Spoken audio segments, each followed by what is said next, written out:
Olympics, the hardest thing about it was I burnt out. I was, before the Olympics, I was like calling my mom. I'm like, I don't want to go.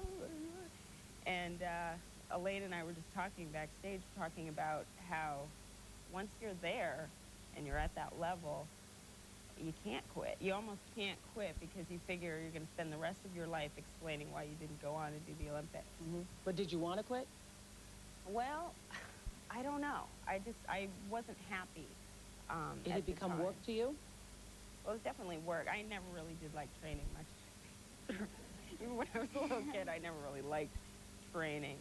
You described, I read, that whole process, that 4 minutes where the spotlight is on you there for the Olympic competition is like Dante's Inferno. Why? Oh, the whole Olympic experience was kind of like that for me because I think I had built up in my mind that what I really wanted to get out of the Olympics was I wanted to go and perform the best performance of my life.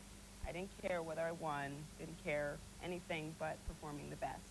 And I was ready. Gosh, I worked with Baryshnikov. I had all this stuff all ready to go. And it came down to the long program, and I wasn't me. I was, you know, my coach was trying to relax me by saying, oh, don't worry about Katerina, she didn't skate that well, and Liz Manley, you know, she's too far away, and do it for America, slap my hands, you know, and I was like, and I went out there, and I was standing there waiting for my music, and I was like, you're not ready. How long did you beat up on yourself about it? Not that much. I mean, I have like all my little jokes. You let it go? They're defense mechanisms, like, you know, anybody want to trade a bronze medal for an ABC pin or a, you know, if you squint it looks gold, things like that.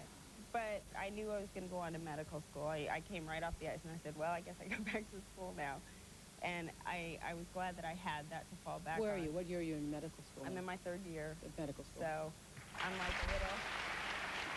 Well, after falling 3 times at the 1982 U.S. Championships, I understand that failure nearly paralyzed you emotionally.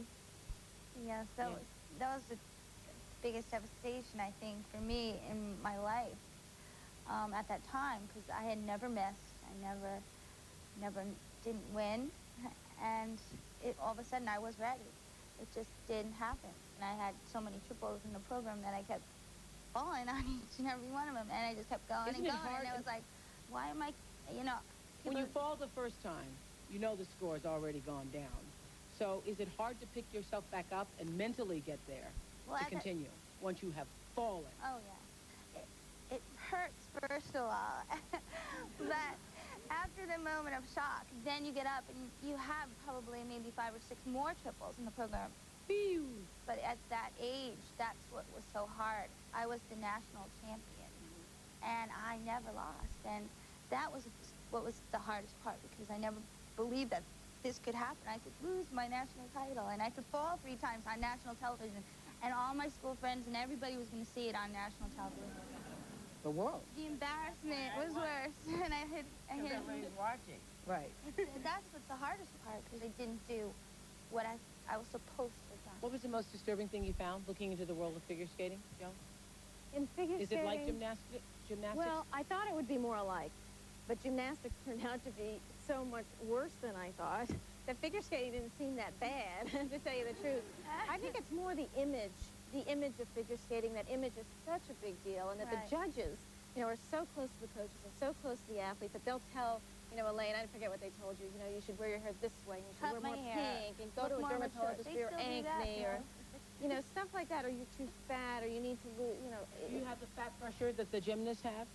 For me, at 13 and 14, being so great at that age, to me, that was the hardest part, getting through those 15 and 16-year-old ages where I was maturing and becoming a woman and not being able to jump as high as I was jumping and perform 7 triples in the program, and everybody knew I could do that.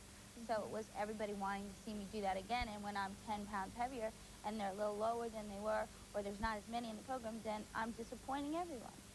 And Elaine brings up a good point about the pressure, is that we're putting the pressure on 14 and 15-year-olds that Joe Montana deals with in the Super Bowl at the age of 32, and that Michael Jordan deals with in the NBA Finals. But they've grown up with this, and they're mature, and they're adults. And here, you know, she's